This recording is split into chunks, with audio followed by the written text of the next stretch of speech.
A recent report, which we'll discuss in this video, to put it lightly, paints a very concerning outlook for the next several years ahead of us. Now, it was compiled by nearly 1,500 risk experts in various industries who analyze issues that present problems for the business and industries that they represent. Now, these businesses, beholden to their investors, they want to ensure that they have adequate information to position themselves in the best way possible for whatever may come. Now, the report has to give a realistic view of what's coming, whether good or bad. So in saying that, these researchers have identified potential threats that will, with a very high degree of probability, impact their businesses and, by extension, our lives severely. Now, with our recent announcement that we're in the process of changing the direction of this channel in the coming months and years to really focus on the practical side of preparedness, quite a number of you have commented and emailed me asking for our team to continue to provide you with information on what we consider realistic threats. And as such, I found this report, which I'll detail in this video, to be highly insightful. I think there's a wide chasm between creating content with the goal of inciting fear and content that's designed to inform and alert my audience so that you may best position yourselves for what's coming. Now, the report aligns in many ways with what we've been covering and discussing for years on this channel, so let's talk about it. Download the Start Preparing Survival Guide to help you prepare for any disaster. I'll post a link in the description and comments section below, or visit cityprepping.com/get started for a free guide to help you get started on your journey of preparedness. If you're new to this channel, my name is Chris, and on this channel we discuss emergency preparedness, aka prepping. Now, it's important that we understand the general overview of what was released in this aforementioned report. If what is being projected is even partially true, humanity faces a challenging future. And I'll just go ahead and say this up front. This report did come from the World Economic Forum, which I know for many of my viewers instantly discounts the validity of the report. And look, I'm not trying to defend the organization or the various authors' intention in producing this. I haven't cited them as a source on this channel before, and I have no plans to do so in the future. But as I stated earlier, the threats detailed are issues many of you are concerned about, and we've covered so often on this channel, so it's not that different from what we discuss on a regular basis. It's really packaged up in a precise format, which I find interestingly insightful. And I think there are some things that they got right and some glaring issues that they missed, which I'll cover more in a moment. And before we dive deeper, I do want to remind you again why I'm doing this video. I find it interesting to see these types of reports increasingly enter into the mainstream media, yet most will not really pay attention or do anything to protect themselves. And as preppers, we're a different breed. And again, it confirms me the conclusions that I've come to, which drives and really motivates me in my preparedness journey. And as to the report's intent, maybe some of the authors are probably solely trying to protect their assets in the future. Some are likely looking to profit as things fall apart. And whatever their motivations might be, I think it's really in our best interest, at a minimum, to take a look in order to make ready for what's on the horizon. And like you, I'm actively working on solutions for myself and my family. And if you're not looking for personal solutions, you'd better start now while you have time, and this report only validates that. We'll talk more about solutions a little later in the video, so stick around for that part. Let's just briefly summarize up front the top 5 threats the world faces in the coming years, which are detailed in this report. They cover the primary top 5 being extreme weather, AI-generated disinformation and misinformation, societal and/or political polarization, cost of living crisis, we're all seeing that, and cyber attacks. Again, all of these 5 issues are things that we're seeing in real time already happening around us. And many of the issues in the Global Risk Report, they overlap, they feed off, or they fan the flames that destroy social cohesion. And we discussed that in another recent video, which I'll link to in the comments up above. I think we can lump together economic, geopolitical, societal, and technological factors as they really compound one on another and they lead to man-made disasters. Take, for instance, misinformation and disinformation, societal polarization, cyber insecurity, lack of economic opportunity, inflation, and economic downturn. Many of us have already felt these or witnessed them at some level, and they are undeniable aspects of a society that is perhaps in its declining years. In significant economies from the United States to India and Mexico, they're going to hold elections this year. And there are already signs that these election outcomes will be heavily questioned as the widespread use of misinformation and disinformation is used. And this may lead to confused chaos, civil unrest, violent protests, hate crimes, or terrorism, while also polarizing people's perception of reality on public health and social justice issues. And that's just the sort of man-made events of the next 2 years. And while extreme weather events and pollution make the list of short-term global threats, they really populate the long-range 10-year outlook. And often the problem with these slow-building disasters is that they're so slow building. It's difficult for many to grasp changes that occur over a generation, but are barely perceptible from year to year. And that's one of the reasons we advise our audience to watch for phrases like once in a lifetime, record-breaking, and never before seen. You're going to be hearing that phrase used with increased regularity in the coming years. And we may look back on this period of human existence as a beginning of a more significant decline, having already peaked with resource availability and life expectancy maximums. And I think most would agree that we're seeing more areas in decline than growth of a solid foundation for the future. Now, looking at these two horizons of 2 and 10 years, which this report outlines, I don't see any threats that I would necessarily disagree with. Depending on the country that you live in, you could probably shuffle the order of priority. I think, for example, that in the United States, societal polarization, inflation, and economic downturn, they could all be raised. And someone living in China, India, or Mexico might rank higher pollution, extreme weather events, or interstate armed conflict. I'm going to tell you 2 massive threats the so-called experts have left off the list, though, which is our supply chains and our food supply, which will be casualties of these problems. And look, we've seen the global pandemic of COVID-19, we've seen wars, and even a cargo ship getting stuck in the Suez Canal, and it shows us how fragile our supply chains really are.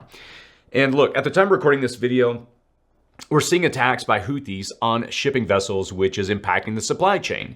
And when it comes to the fragility of the supply chain, it's not just the food that we've seen affected. When infrastructure parts fell from age or overuse, we've seen some where the parts were sourced from foreign countries, and it left people without water or power until new equipment could be borrowed or sourced to replace the broken equipment. And most alarming, and not solely dependent upon the supply chain though, is the food supply. And this one, it personally keeps me up at night, as it should you, and it's strangely absent from the Global Risk Report. Now, historically, we've always had crop failings, here and there from year to year, but we haven't seen so many occurring for so many varied and compound reasons in our lifetimes. The reality of our food supply is that it is perhaps most under threat in the short term, and especially 10 years out. And we've become so dependent on food source from faraway regions. We've become dependent on a narrow range of grains and cultivars. The extreme weather events of the recent years have really decreased harvest or wiped out crops with greater frequency. And the extreme wetness and extreme heat and extreme dryness, they've all stressed plants, weakened their immunity and resistance, and opened pathways for blight and pesticide-resistant insect infestations. And look, make no mistake about it, food supply should be on this list of global threats and prominently at the top. In fact, almost everything they list in these global risk impacts the food supply. And I've already mentioned extreme weather events from the list, challenging everything from citrus harvest to lettuce. You can look at cyber insecurity, for instance. When cyber attackers seized up and shut down the Colonial Pipeline, many food supply chains and deliveries, they ground to a halt. And when hackers attacked JBS, the largest meat processor in the United States, meat deliveries stopped and slaughterhouses were shuttered. You can look at inflation and shrinkflation. If you are the primary shopper at your grocery store, you probably noticed the carts isn't as full, packages are smaller, and your dollar buys you far less. You can look at even natural resource shortages, and if you're a farmer, you have serious concerns about fertilizer made from natural gas or your potash supply you need to bring forth the crop. If you're a rancher, you may be weighing feed grain costs versus your herd size or the risk of avian flu. That's right, even temperatures impact the global food supply. And in addition to the warming temperatures, the life cycles of pathogens and the animals that carry and transmit them are influenced by land use, land cover changes, and migratory patterns of wild animals that may transmit diseases, bacteria, or other pathogens. So while I agree with these global risk assessments, in many ways, I think you have to add global supply chains and global food supply to the list. It's rather conspicuously absent. And maybe they didn't want to cause a panic, or perhaps they still feel there are some solutions to be plugged in to avert these looming crises. I don't know, but I know these two should be on the list, and you, like me, should be finding your own solutions to them. I also understand that these lists, these global risks, are all in our collective future. We will feel them and watch them play out wherever and however we currently live. If you look closely enough, you're going to see how they influence your life and have been building up for several years. They're all going to get more extreme as we head into another election cycle. More years of war and global conflict, more extreme weather events, more teetering economies, more involuntary migrations, and the list goes on and on. How to prepare. Look, I'm not here to fan the flames of doom and gloom, though. There are plenty of sources out there that will do that if that's what you're trying to find. I'm about understanding the most likely threats and then implementing solutions in my daily life to offset the losses or mitigate the impact of these inevitable disasters that we face in the future. The days of relying on your government to swoop in and rescue you after a disaster or keep food prices in check might be in the past. My approach is to take a more active stand in protecting my future, my family, and I hope you're here to do the same. And this is where I'll tell you what some of these solutions are. Look, make no mistake about it. There are solutions that you can begin to implement today that will turn some of these global risk into inconveniences when it comes to their impact on you. And understanding what you need to do and understanding the solutions, that's the easy part. Implementing them, even on a small scale, is a bit more challenging. Scaling up to be self-sufficient, independent, and somewhat insulated from these global risks is still more challenging, but you must start working toward it now. Within the next 2 or 10 years, there may come a time when one or more of these global risks rise to the level of a disaster that will directly impact you or alter your life forever. So, it comes down to the same basic principles of survival to start. And I recommend people start off by focusing on food, water, shelter, security, and health. And if you lack any one of those, you're instantly going to be the victim in any disaster, be it food shortages, infrastructure failures, or extreme weather. Knowing this, your first priority should be to have 3 days, 3 weeks, and then 3 months of food and water stored for each member of your family or unit. We did a video a while back entitled 3 months is all you need as a prepper. You should definitely go check out that video as it outlines these principles in detail. And look, I typically recommend people get serious about their water storage when they first start out. And if your water options disappear or are tainted, your chances of surviving whatever tragedy you face, they drop exponentially. Second is your food supply. You can't just instantly start living off the land. Even a well cared for garden will take 90 days or more before it starts yielding any fruits or vegetables to eat. Do you have 90 days of food store? And do you have any experience at all gardening? And whatever you do, it's vitally important that you begin to endeavor to supply and supplement what you eat locally and through your own efforts. You have to counter the global risk to our food supply by exploring other avenues for obtaining food. If you can't grow it, can you source it locally? Is there an alternative grain that you could be eating that would not only be healthier than wheat, rice, or corn, but is also available should anything happen to the supply of the current staple grains? And these top grains, by the way, they can easily be stored in their whole form, along with dry beans and legumes, to create an emergency food supply for you and your family after a disaster. And when it comes to shelter and security, there's really a lot to consider. Is your property insulated from the very worst of storms? Is it secure? Do you have the means to bug out if you have to get to a safer location? Do you have the ability to get back home if whatever disaster strikes and you're miles from home and everyone is trying to get home to their houses as well? And something we have been stressing quite a bit on the channel with this new year, do you have the health and fitness level you need to endure disasters and rebuild after them? Something like the City Prepping Physical Fitness program that we're currently working through this month is information that you can use to equip you to be healthier, more resilient, and capable of enduring even the worst of what the world can throw at you. And look, it's clear that the risk that this document presents, what we've been saying it really aligns with what we've been saying to you for years on this channel. And from what you probably have already been witnessing firsthand or feel at your very core, that the world is facing a convergence of threats, from geopolitical tensions to climate-related disasters. And it's increasingly evident that your preparedness is becoming not just a convenience or something or a hobby, it's becoming vital. And while this report sheds light on significant concerns, there are areas notably absent, such as the vulnerability of our supply chains and the fragility of our food supply. I would encourage you to take note of that.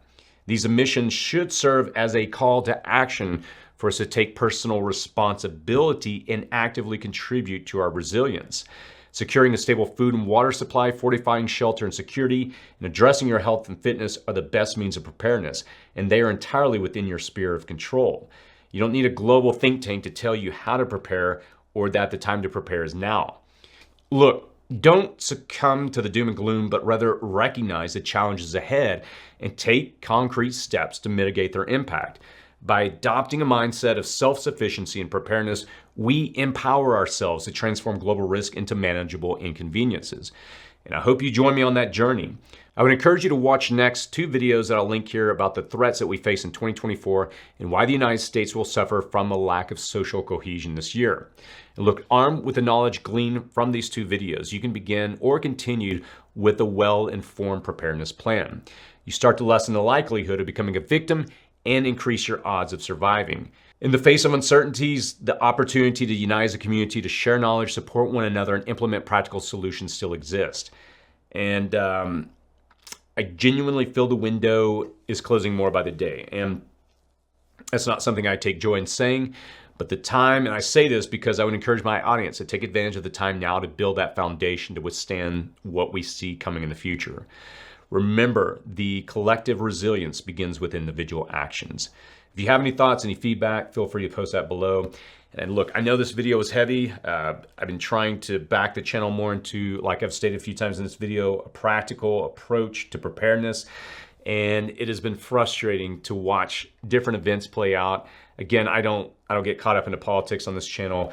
There's a lot of things I just refuse to allow this channel to be, to sidestep into.